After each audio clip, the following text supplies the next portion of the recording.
L'objectiu d'aquesta intervenció és la identificació dels riscos que s'han d'evitar durant el període d'embaràs, fer propostes d'adequació o canvi de lloc de treball i, en cas de no ser possible, sol·licitar la prestació per risc durant l'embaràs a la mútua d'accidents de treball.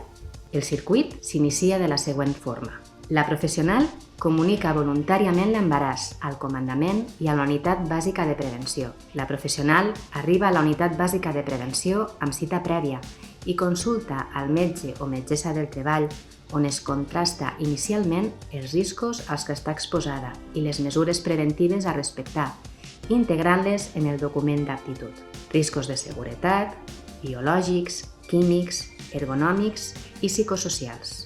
Durant la visita mèdica s'explica el circuit i els passos a seguir, possibles adaptacions, canvi de lloc de treball o bé, quan no hi ha possibilitat tècnica i o organitzativa per a adaptar els riscos del lloc de treball o bé canviar de lloc per evitar-los, la Unitat Bàsica de Prevenció i Recursos Humans donen suport a les professionals per sol·licitar la prestació per risc durant l'embaràs dirigida a la mútua d'accidents de treball.